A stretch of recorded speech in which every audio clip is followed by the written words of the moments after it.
I don't even know where to start. First off, I want to start with the script. I mean, can you talk about how this parallels some stuff that was going on in your life when you sat down to write and start formulating the film and the ideas? Am I right about that?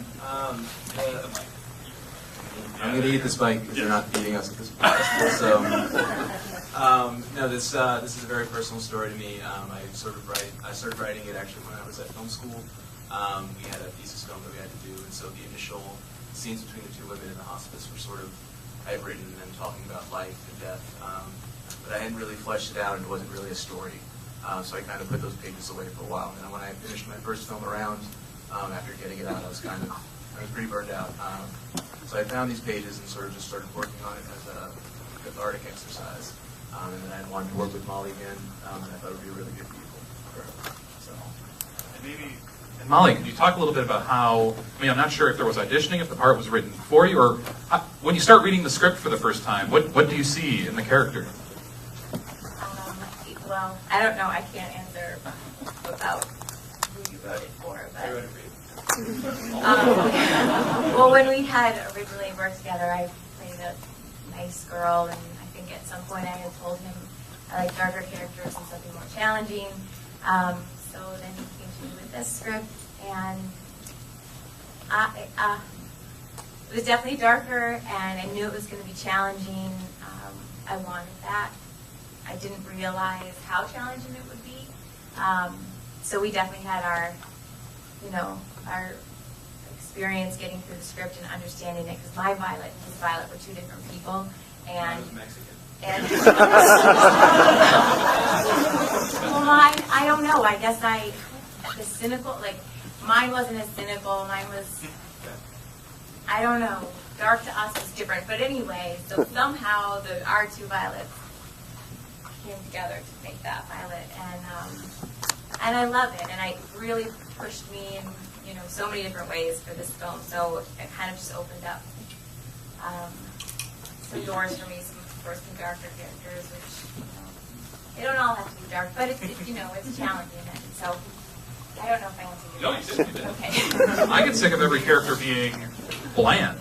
I like characters that make me uncomfortable or make me think about things that I wasn't expecting or things I don't understand. I'm wondering, David, if you could talk about, this is so the creative process of film, right? Like, you write the thing, the actor brings stuff to the part. When you're shooting it, it goes places maybe you don't expect. Can you take us through the shoot, and what surprised you most as you were creating maybe a hybrid between your two Violets? I think what surprised me most is that I could be awake for 10 days straight. Maybe stay sane, I don't know. Was the shoot only 10 days? No, it was 20 days. There was a good 10 days, and I didn't really sleep much. I'm still not sleeping. I love film because it's a collaboration, and I love working with the actors, and I love working with the makeup people. Our makeup person, Amy Forsyth, is actually sitting right there. If you saw any interesting anatomy dancing in this movie, she kind of helped create that. I like the collaboration a lot. So for me, a script is a skeleton, and then you cast it, you get amazing artists of all different kinds, and they sort of come together to help you shape it. My job is sort of to keep everybody on the same line, to have that vision that ties it all together. But definitely everybody adds. And there's lovely surprises. I love rehearsal. And I think rehearsing with Molly and the other cast, we had really good stuff, right? And we had some extra. Yeah, it was fun to play and to really see what can happen, the chemistry between the cast, and I think that for the most part we stuck to the script, but David let us play a little bit too, which some really good stuff came out in rehearsal. So yeah, I don't know. The fight scene we had to rehearse. She had a lot of fun doing the fights. And why do you seek out the darker character? Why is that something you were looking for? Is it just, I imagine once you play the same kind of character a couple times, I'm no actor, so maybe I shouldn't even be speculating, but maybe it gets boring, kind of hitting the same marks over, once and again, but I should probably ask the actor here. Well, it's human nature. I mean, we are all dark and light, and I think we expose our light side pretty regularly. Except in Minnesota, we're all. So human nature is fascinating to me. Why we do what we do, and how we become who we are. So there's a lot of dark in that for all of us, but I just like opportunities to show that, and think, I don't know, I'm a fan of us all exposing our dark side in a positive way. But some, artistically or however you do it, I think it's important. And I don't know, being the girl next door is just too easy. And for me, it's not very exciting, but Sure. important roles too. And when you talk about how we become who we are, how did you become who you are? Why did you decide to pursue acting, and how did you wind up in New York working with David, not on this film, but the previous film? That's a long answer. So I started studying social work. I just wanted to work with people, but knew I wanted to act. I think as a kid I was always acting, but I didn't really realize that you could do that with your life. So while I was studying social work, I sort of just started focusing on acting more and getting kind of pulled into that world, and knew that I wanted to be in New York. And I just went out there and just kind of gave it everything. Took a break, thought I was going to walk away from it, and then David came around and Which I don't think pulled many. me back into it.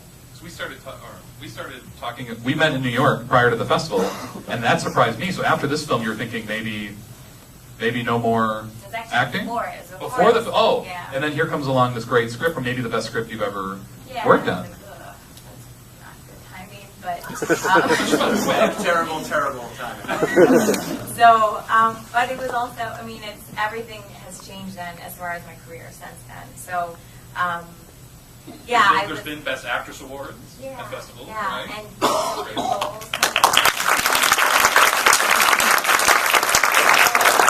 and as I was away from it, I was missing it, and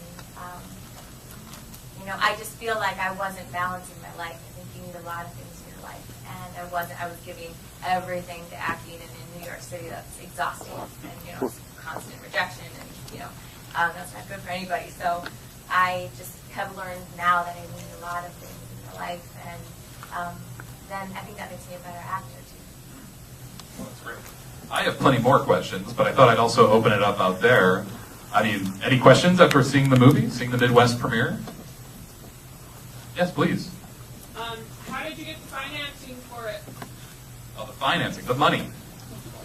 Do you work for any banks or IRS or?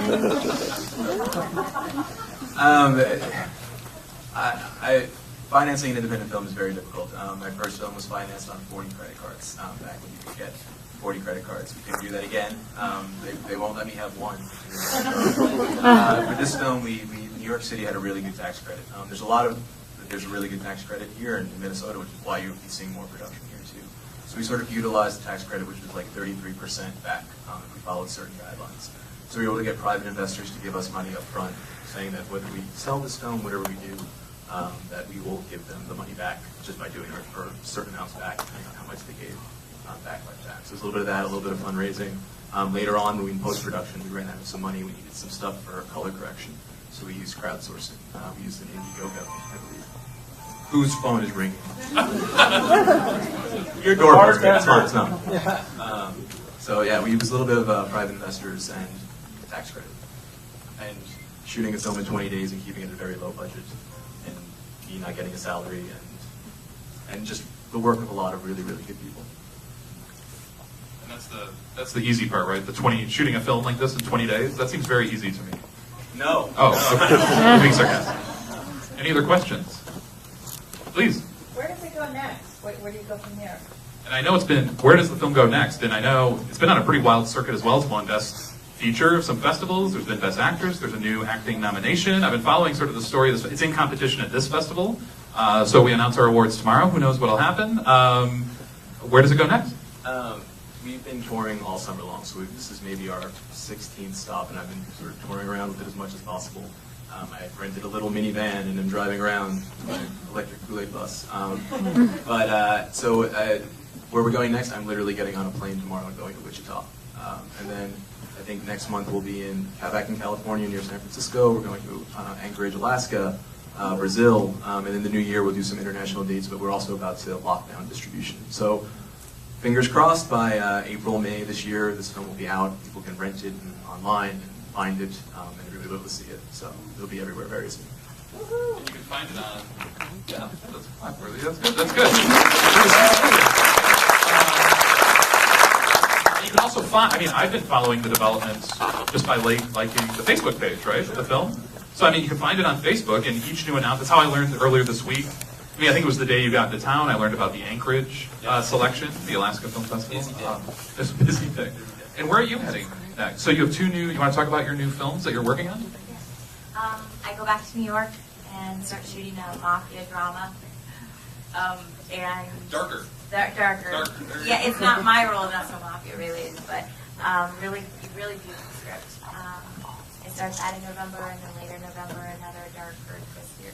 And I can do all. I'm not just dark, but that's just like this is. I think it's the red hair, but that's just sort of. Yeah. Casting directors out there, she'll play any part. Actors always want to be what they're different from. So now it's gonna be like, I want to play the girl. The girl next door. Now I'm stuck with darker. Then another film later in November, and then. So 2 shoots in the next 2 months. For 1 month. 1 month. I guess right now, yeah. So it's new. That's great. Not busy at all. I think we have time for one more question out there. Please. So what's your next film that you're working on? The next film you're working on. I'm going to take a nice little vacation sometime next year, and hopefully, and by next year, 2014.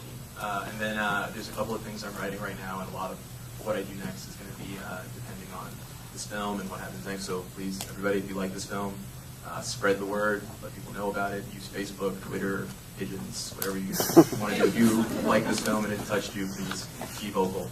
If you didn't like this film, please be quiet. Go far away, stay. Go to the park, have fun. Okay, there's a story. My passion project. I never get to do any other film. The thing that I've always wanted to do is there's a rocket scientist named Jack Parsons, and nobody knows who he is. He pretty much invented rocket science. When I say his name, you should think of like Einstein. But he was written out of the history books because he was also practicing occultist, doing crazy magic stuff. And L. Ron Hubbard stole his wife and his money, and he blew himself up. So it's this crazy story that nobody knows. It's period, it's the 40s, and it would just be.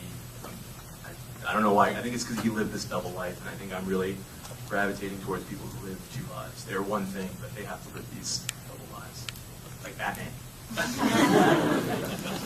I know David had one other quick word to say about Molly, I think. Or do you want to handle? Oh, no. Oh, congratulations.